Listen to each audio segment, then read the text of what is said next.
লিল্লাহি তাকবীর বলবো, তখন হাত দুটো উপর দিকে ছুঁড়ে দিতে হবে। পারবেন ইনশাআল্লাহ? রেডি সবাই? দেখে তো তাকবীর দেন। লিল্লাহি তাকবীর, লিল্লাহি তাকবীর, আল কোরআনের আলো, আল হাদিসের আলো,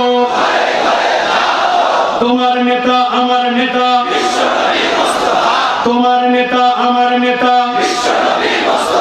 আলেম ওলামা যেখানে, লিল্লাহি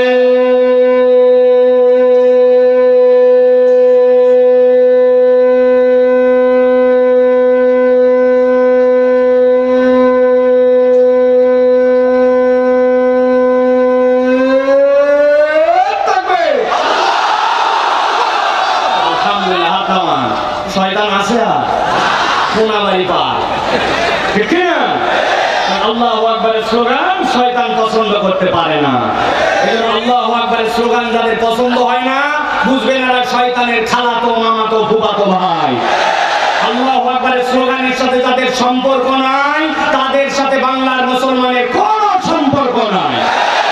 রাজি তো প্রিয় ভাইরা? চলেন তাহলে এবার আমরা সরাসরি কোরআনুল কারীমের মধ্যে প্রবেশ করব। আয়াত বাই আয়াত জাস্ট একটু করে অনুবাদ আর অল্প একটুখানি কিছু কথা এখান থেকে আমরা শুনে যাওয়ার জন্য চেষ্টা করব। আর দেরি না করে বিতাড়িত শয়তান থেকে আশ্রয় প্রার্থনা করে দাঁড়ায় বসে জায়গা পাইছেন পান নাই, দূরে কাছে যে যেখানে সকলে একসাথে পড়েন আউযু বিল্লাহি মিনাশ শাইতানির রাজিম, বিসমিল্লাহির রাহমানির রাহিম, ওয়া ইয়াকুলুনা মাতা হাযাল ওয়া'দু ইন কুনতুম সাদিকিন, মা ইয়ানজুরুনা ইল্লা সাইহাতান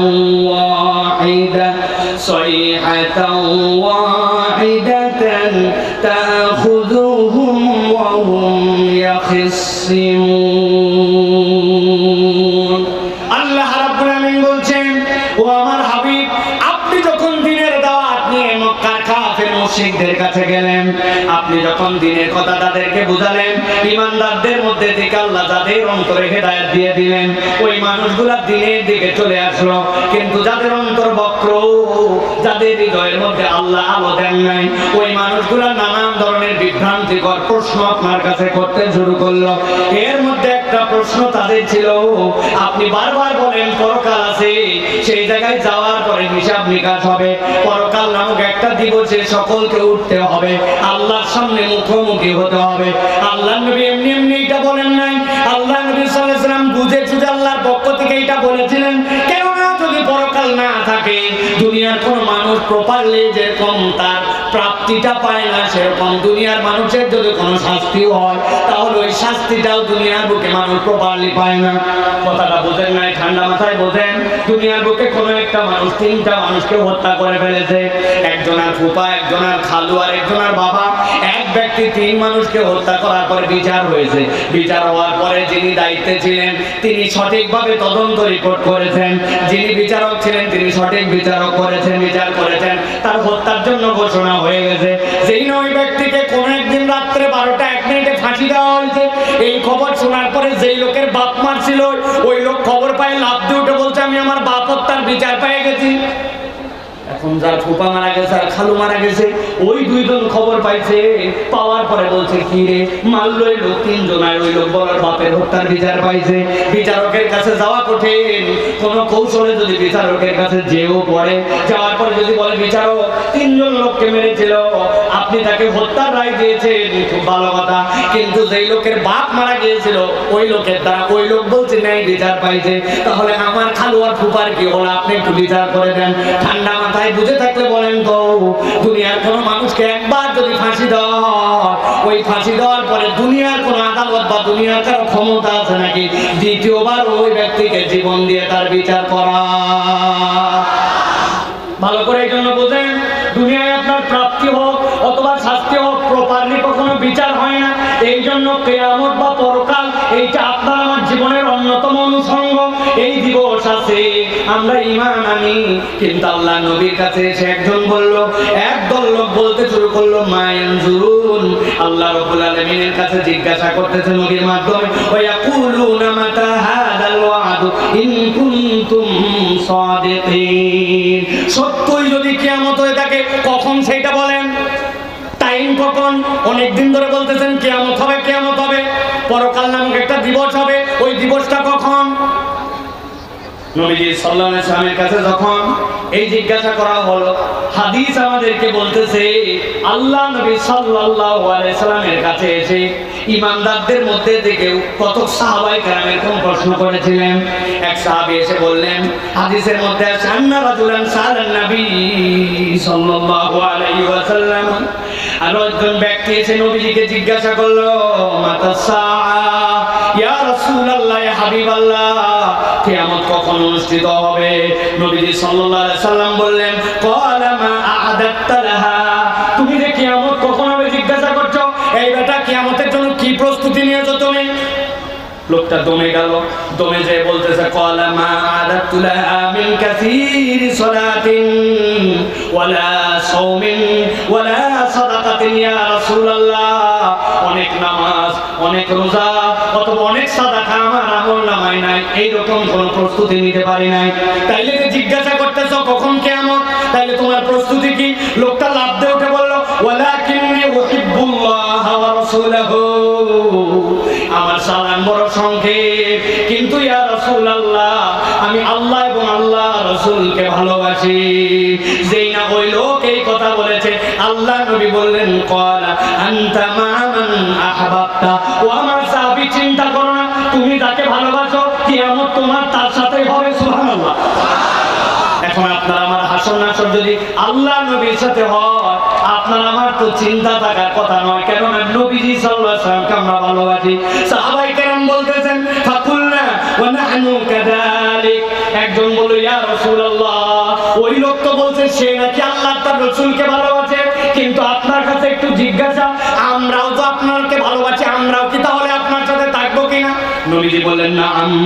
সাহাবায়ে কেরাম বলতেছেন, ফাফারিহনা ইয়াউমা ইদিন ফারহান শাদীদা, আমাদের জীবনের যত আনন্দের দিন ছিল, আল্লাহ নবী যেই দিন বলেছেন যার হাসর তার সাথে হবে যেই ব্যক্তি যাকে ভালোবাসবে, আর আমরা নবীকে ভালোবাসি, আমাদের হাসর নাসর নবীজির সাথে হবে, ওর থেকে আনন্দের দিন আর আমাদের জীবনে ছিল না।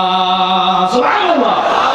এবার আপনাদের কাছে জিজ্ঞাসা করতে চাই, আমি সহ আমরা কি আমাদের নবীকে ভালোবাসি? কথা বলেন, ভালোবাসি? আমরা কি আল্লাহকে ভালোবাসি? তাহলে আজকের মাহফিল সাক্ষী হোক যে আল্লাহ সাহাবীরা যেরকম, আল্লাহ নবী সাহাবীরা যেরকম খুশি হয়েছেন যে তার সাথে নবীর হাসর নাসর হবে, আমরাও আশাবাদী আমাদের সাথে আমার নবীর হাসর নাসর হবে। চলেন 2 নম্বর আয়াতে, যেই না তারা জিজ্ঞাসা করলো, ওয়া ইয়াকুলুনা মাতা হাদাল ওয়াদু ইন কুনতুম সাদিকিন, যদি সত্যবাদী হয় বলো কখন তোমাদের পক্ষ থেকে সেই কিয়ামতটা কবে হবে? আল্লাহ বলছেন, মা ইয়ানজুরুনা ইল্লা সাইহাতান ওয়াহিদাতান তাখুযুহুম ওয়া হুম ইয়াখসিমুন, আল্লাহ বলছেন এমন একদিন কিয়ামত তোমাদের সামনে আসবে, এমন সময় তোমাদের সামনে কিয়ামত আসবে, তোমাদের সামনে হাজির হয়ে যাবে, একটা মাত্র শব্দ তোমাদের কাছে আসবে, মনে করতেছো কিয়ামত ঘটানো বোধহয় বিরাট কোনো ব্যাপার, আল্লাহ বলছেন এটা বিরাট কোনো ব্যাপার নয়, একটা কেবল নাম তোমাদের সামনে আসবে। আল্লাহ বলছেন ওয়া হুম ইয়াখসিমুন, তারা বিতর্কের মধ্যে থাকবে, বোঝার আগেই তাদের মাথার উপরে কিয়ামত আল্লাহ এনে দিবে।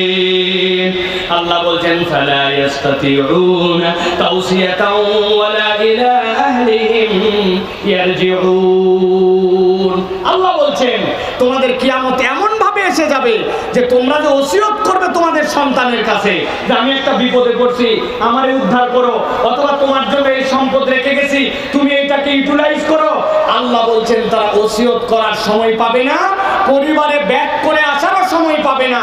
মুফাসসিররা ব্যাখ্যা করছেন এর দ্বারা যে বান্দা তুমি যদি ইসলাম থেকে দূরে সরে থাকো, আল্লাহ থেকে গাফেল থাকো, তোমার উপরে যখন দ্বীন এবং ইসলামের বিরুদ্ধাচরণ করতে করতে অন্তর যখন তোমার আল্লাহ দ্রোহী হয়ে যায়, মৃত্যু চলে আসবে, তুমি আর তওবা করার সুযোগ পাবে না, তুমি তোমার পরিবারের কাছে ব্যাক করার সুযোগ পাবে না। আল্লাহ বলছেন আল্লাহর কাছে এই মৃত্যু দেওয়াটা কোনো ব্যাপারই নয়, এটা এক মুহূর্তের মধ্যে বান্দাদের সামনে হাজির হয়ে যেতে পারে। আল্লাহ রাব্বুল আলামিন বলছেন وَنُفِخَ فِي الصُّورِ فَإِذَا هُمْ مِنَ الْأَجْدَاثِ إِلَى رَبِّهِمْ يَنْسِلُونَ। আল্লাহ রাব্বুল আলামিন বলছেন তাদের সামনে যখন আল্লাহর পক্ষ থেকে একটা সূর মানে আল্লাহর পক্ষ থেকে একটা সিঙ্গার ফুৎকার দেওয়া হবে, فَإِذَا هُمْ مِنَ الْأَجْدَاثِ। আল্লাহ রাব্বুল আলামিন বলছেন আজদাস, এখানে শব্দটি হাদাস শব্দ থেকে, হাদাস মানে হচ্ছে খবর। আল্লাহ বলছেন ইলা রাব্বিহিম ইয়ানসিলুন, ওই বান্দারা মনে করতেছে কবরে আছে, মরে গেছে অথবা জীবিত আছে। আল্লাহ বলছেন এক সেকেন্ড দেরি হবে না, একটা মিনাদের দ্বারা তোমাদেরকে ধ্বংস করে দেওয়া হবে, আর একটা যেই না আল্লাহর পক্ষ থেকে সিংহায় ফুৎকার হবে। আল্লাহ বলছেন ইয়ানসিলুন, এই মানুষগুলা এক মুহূর্ত দেরি হবে না, এই মানুষগুলা আল্লাহ রাব্বুল আলামিনের সামনে হাজির হয়ে যাবে। আল্লাহু আকবার। প্রিয় ভাইরা, এই যে আল্লাহ রাব্বুল আলামিনের সামনে বান্দা হাজির হবে, পৃথিবীর মুফাসসিররা বলছেন হাসরের ময়দানে মানুষজনকে হিসাবের দিনে আল্লাহ রাব্বুল আলামিন চার ভাগে বিভক্ত করে আল্লাহর সামনে ইয়ানসিলুন করবেন, আল্লাহর সামনে নিয়ে আসবেন। বিভক্ত হবে কয় ভাগে? সংক্ষেপে বলছি, কিন্তু এটা মুখস্থ রাখতে হবে। বলেন কয় ভাগে? এক নম্বর, সকল মানুষ একদল আল্লাহর সামনে উত্থিত হবে যারা বিনা হিসাবে আল্লাহর কাছে জান্নাতি হিসাবে উঠে যাবে। আল্লাহু আকবার। আরেক দল থাকবে যেই মানুষগুলা বিনা হিসাবে জাহান্নামে চলে যাবে। তিন নম্বরে, বিনা হিসাবে জান্নাত হবে না, কিন্তু ওই ব্যক্তিদের একটা হিসাব হবে, হিসাব করার পরে তাদেরকে জান্নাতে ঢুকানো হবে। আর একদল লোক হবে যাদের হিসাব হবে, হিসাব করার পরে ওই ব্যক্তিগুলাকে এরপরে জাহান্নামে নিক্ষেপ করা হবে। তাহলে আল্লাহ রাব্বুল আলামিন যে বললেন যে এই মানুষগুলা আল্লাহ রাব্বুল আলামিনের কাছে উত্থিত হবে, ওয়ানুফিকা ফিস সূরি ফাইদা হুম মিনাল আজদাসি ইলা রাব্বিহিম ইয়ানসিলুন, তাহলে আল্লাহর কাছে দ্রুততম সময়ে তারা পৌঁছায় যাবে। এই পৌঁছানোর ধরন হবে কয়টা? কথা বললেন না ভাই, কয়টা? আমার কথা কি বুঝতে পারতেছেন ভাই? চারটা। তাহলে এক নম্বর শ্রেণী কি? বিনা হিসাবে যারা জান্নাতের মধ্যে চলে যাবে। সংক্ষেপ করে বলি, খেয়াল করেন, আল্লাহ রাব্বুল আলামিন বলছেন এই বিনা হিসাবে জান্নাতি কারা হবে? ইল্লা মান তাবা ওয়া আমানা ওয়া আমিলা আমালান সালিহা ফাউলাইকা ইউবাদদিলুল্লাহু সাইয়্যাতিহিম হাসানাত ওয়া কানা আল্লাহু গফুরার রহিমা। আল্লাহ বলছেন এক শ্রেণীর লোক, যেই মানুষগুলা তাইব, যারা আল্লাহর কাছে সব সময় ক্ষমা চায়। আল্লাহর নবী বলতেছেন এই ক্ষমা চাওয়াটা এরকম যে কামাল্লা দাম্বালা, যে তার আমলনামায় কোনো গুনাহই নাই, গুনাহ ছিল কিন্তু এমন ভাবে আল্লাহর কাছে ক্ষমা চাইছে, আল্লাহ তার যাবতীয় গুনাহকে সওয়াব দ্বারা কনভার্ট করেছেন। কনভার্ট করে আল্লাহ রাব্বুল আলামিন তার তওবা কবুল করে ওই ব্যক্তির মৃত্যু আর ওই ব্যক্তির জান্নাতের মধ্যে কোনো বাধা রাখেন নাই। সুবহানাল্লাহ বলেন। তাহলে বলেন তো ভাই, সবচেয়ে সহজ আল্লাহর কাছে জান্নাতে যাওয়ার উপায় কি? বিনা হিসাবে যাওয়া, ঠিক কি না? এখন আমাদের তো তওবা করার সুযোগ আছে না? আছে কি না? আছে। তাহলে এটা মুখস্থ রাখতে হবে যে বিনা হিসাবে জান্নাতীদের দলে আমরা অন্তর্ভুক্ত হতে চাই। আল্লাহ রাব্বুল আলামিন বলতেছেন ওয়াল্লাযীনা ইউহাদুনাল্লাহ ওয়া লা ইয়াদউনা ওয়া লা ইয়াবুদুনা ইলাহান গায়রা। আল্লাহ যে বললেন কাদেরকে আল্লাহ রাব্বুল আলামিন বিনা হিসাবে জান্নাত দিবেন, মুফাসসিররা ব্যাখ্যা করছেন তোমাদের মধ্যে যারা আল্লাহকে এক হিসাবে ডাকবে, আল্লাহ রাব্বুল আলামিনের সাথে কাউকে শরীক করবে না, আর আল্লাহ ছাড়া কাউকে ইলাহ মানবে না, এই ঈমান আছে যাদের, রব্বুল আলামিন তাদেরকে বিনা হিসাবে জান্নাতে ঢুকাবেন। সুবহানাল্লাহ বলেন। দুই নম্বর শ্রেণী, যাদেরকে আল্লাহ রাব্বুল আলামিন বিনা হিসাবে জাহান্নাম দিবেন, কারা তারা? আল্লাহ রাব্বুল আলামিন বলছেন ওয়া মান ইয়ারতাদিদ মিনকুম আন দীনিহি ফায়ামুতু ওয়া হুয়া কাফির ফাউলাইকা হাবিতাত আমালুহুম ফিদ দুনিয়া ওয়াল আখিরাহ ওয়া উলাইকা আসহাবুন নার হুম ফিহা খালিদুন। আল্লাহ সূরা বাকারা 217 নম্বর আয়াতের মধ্যে বলছেন সাবধান হয়ে যাও, হিসাব ছাড়া জাহান্নামে চলে যেতে হবে। দুনিয়ার বুকে যেই মানুষগুলো ইসলাম পেয়েছিল, দ্বীন পেয়েছিল, কিন্তু এই মানুষগুলো অতি পণ্ডিতি করে ইসলাম থেকে মুখ ফিরায় নিছে, আল্লাহর বিধান থেকে সরাই নিছে নিজেকে। আল্লাহ বলছেন যারা মুরতাদ হয়ে যাবে, আর ওই মুরতাদ যদি একবার কেউ হয় সে মৃত্যুবরণ করবে, তাহলে কাফের অবস্থায়। আল্লাহ বলছেন ফাউলাইকা হাবিতাত আমালুহুম ফিদ দুনিয়া ওয়াল আখিরাহ। আল্লাহ দুনিয়া আখিরাতে তার যত আমল আছে সবগুলাকে ধ্বংস করে দিবেন, আর এই ব্যক্তিগুলাকে রব্বুল আলামিন বিনা হিসাবে জাহান্নামের মধ্যে ঢুকায় দিবেন। অতএব দিনের বুঝ আসার পরে কখনো আল্লাহর দিক থেকে মুখ ফিরায় নেওয়া যাবে না। আমাদের অনেক মানুষ আছে আগে নামাজ পড়তে, এখন নামাজ পড়া বাদ দিয়ে দিছে, আগে ইসলাম পালন করতে, এখন ইসলাম পছন্দ করে না। এরকম মানুষ আছে কিনা? মুসলমানের ঘরের সন্তান কিন্তু ইসলাম পছন্দ করে না, ইসলামের পক্ষে যারা থাকে তাদেরকে পছন্দ করে না। উপরে উপরে ইসলাম ইসলাম বলে, কিন্তু অন্তরের মধ্যে ইসলামকে লালন করে না। এরকম হাজার হাজার নামধারী মুরতাদ মুসলমান আছে। আল্লাহ বলতেছেন এই মানুষগুলাকে রব্বুল আমিন বিনা হিসাবে জাহান্নামে দিবে। নাউযুবিল্লাহ। আল্লাহ রাব্বুল আমিন কুরআনুল কারীমের মধ্যে বলছেন দুনিয়ার মানুষ।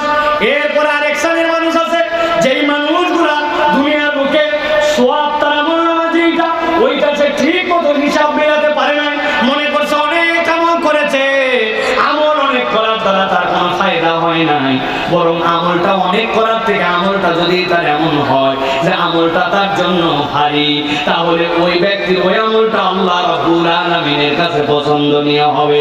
কিন্তু ওই ব্যক্তির আমল করতেছে কিন্তু নবীর তরিকাকে তারা ঠিক মনে করে নাই, নবীর পদ্ধতিকে পছন্দ করে নাই, আল্লাহর বিধানকে আগে মনে করতো ঠিক ছিল, কিন্তু এখন একটু শিক্ষিত হয়ে জ্ঞানী হয়ে মনে করতেছে আল্লাহর বিধান ছাড়াও তো দুনিয়া চালানো সম্ভব। আল্লাহ বলতেছেন হাজার সে নিজেকে মুসলমান দাবি করুক না কেন, ওই ব্যক্তিটা আল্লাহর কাছে প্রকৃত ঈমানদার হতে পারে না। আল্লাহ রাব্বুল আলামিন এই জন্য বান্দাদেরকে বুঝ দিচ্ছেন দুনিয়ার মানুষ ভালো করে বোঝো, সওয়াব তোমার যেটা হবে এইটা তোমার আমলনামার মধ্যে পরিমাণে বেশি নয়, বরং তোমার আমলনামার মধ্যে এটা ভারী হতে হবে, সওয়াবটা যেন তোমার আমলনামার মধ্যে ভারী হয়। রব্বুল আমিন বলছেন বান্দা যদি তার সওয়াবকে আমলনামার মধ্যে ভারী হিসাবে দেখতে চায়, তাহলে আপনার আমার প্রত্যেকটা আমলের সাথে কমসে কম 3টা গুণ যুক্ত হওয়া লাগবে। আমল অনেক দেখাচ্ছে লাভ নাই, আমলটা ওজনদার যদি করতে চায় আল্লাহর কাছে তাহলে এটা মর্যাদা পাবে। কেউ যদি তার আমল ওজনদার করতে চায়, 1 নম্বর তার দায়িত্ব হবে ঈমান সহ বান্দার আমল করা লাগবে। আপনার ঈমান নাই, আপনার যত আমল করেন না কেন আল্লাহ রাব্বুল আলামিনের কাছে ওই আমলের দাম নাই, ঠিক না? আমাদের অনেক মানুষ আছে তার যে ঈমান নাই এইটা তার বোঝার মতো যোগ্যতা নাই, কথাবার্তা আচরণে সে ঈমান থেকে খারেজ হয়ে গেছে। নামাজের ইসলাম পছন্দ করে, রোজার ইসলাম পছন্দ করে, যাকাতের ইসলাম পছন্দ করে, কিন্তু যেই না বলা হয় আল্লাহ রাব্বুল আলামিন চোরের বিধান দিয়েছেন কোরআনের মধ্যে, আল্লাহ রাব্বুল আলামিন জিনার বিধান দিয়েছেন কোরআনের মধ্যে, আল্লাহর আইন দিয়ে আল্লাহর এই দুনিয়াটাও চলুক, ওই ব্যক্তি তখন পছন্দ করে না। এইরকম নামধারী নামাজি হাজী সাহেব গাজী সাহেব আমাদের সমাজে আছে কিনা? ভালো করে এটা পরিষ্কার করতে হবে। তাহলে আমলকে ভারী করতে হলে ঈমান লাগবে। 2 নম্বর কি লাগবে? যে আমলকে যদি ভারী করতে চাই তাহলে নিয়তটাকে বিশুদ্ধ করা লাগবে। নিয়ত কি করা লাগবে? বিশুদ্ধ নিয়ত লাগবে। নিয়ত যদি সহি না হয় তাহলে আমাদের জন্য এটা আল্লাহ রাব্বুল আলামিনের কাছে ওজনদার আমল হবে না। আর 3 নম্বর যে আপনাকে আমলটা করতে হবে নবীজি সাল্লাল্লাহু আলাইহি ওয়াসাল্লামের পদ্ধতি অনুযায়ী। নবীর পদ্ধতিতে আমল না হলে ওই আমলে ওজন হয়, বুঝে বলেন হয়, এটা যারা বলছেন হয় না, এই মানুষদের মধ্যেও আমাদের মধ্যেও ঝামেলা আছে। ভাই আপনাদের কাছে একটু জিজ্ঞাসা করি, আপনারা জীবনে জানাজার নামাজ পড়ছেন ভাই? ঈদের নামাজ, বুঝে বলেন ঈদের নামাজ। এখন বলেন তো ভাই, ঈদের নামাজ বড় হয় নাকি আমাদের জুম্মার নামাজ বড় হয়? জুম্মার নামাজের জামাত বড় না ঈদেরটা? কথা বলেন। ডান পাশে যারা আছেন আপনারা বলেন ঈদের জামাত বড় না জুমার? এখন জুমার দিনে জুমার আজান হয়, আপনি এখন বলছেন ভাই নবীজি সাল্লাল্লাহু আলাইহি ওয়াসাল্লামের সময় পরিবেশ পরিস্থিতি ভিন্ন ছিল, কিন্তু আমাদের সমাজের পরিবেশ পরিস্থিতি ঘনবসতি, বিরাট লোকজন, হাজার হাজার গার্মেন্টস, লাখ লাখ মানুষ। অতএব আমরা এখন থেকে ঈদের দিনের নামাজের জন্য আজান দিব এবং একটা একামত দিয়ে নামাজ পড়ব, যাতে করে মানুষের নামাজ কোনো মিস না হয়। আপনারা রাজি? কেন রে ভাই? আজান দেওয়া খারাপ না ভালো কাজ? একামত দেওয়া খারাপ না ভালো কাজ? তা আপনারা কি জন্য ঈদের দিনে আপনারা নামাজের আজান দিবেন না? বলবেন হুজুর এইগুলো আলগা যুক্তি দিয়েন না, নবীজি সাল্লাল্লাহু আলাইহি ওয়াসাল্লামের সময় ঈদের নামাজের আজান হয় নাই, একামত হয় নাই, আমরা দিব না। আচ্ছা ঠিক আছে, মেনে নিলাম। এবার বলেন তো ভাই, সিজদা দেওয়া ভালো কাজ না খারাপ কাজ? কথা বলেন। ভালো কাজ। তো আমরা জুমার দিনে যে নামাজ পড়ি, সাপ্তাহিক সবচেয়ে শ্রেষ্ঠ নামাজ, আমরা নবীজি সাল্লাল্লাহু আলাইহি ওয়াসাল্লামের সময় সাহাবায়ে কেরাম ছিলেন আদুল, নবীরা ছিলেন মাসুম, তারা 2 রাকাত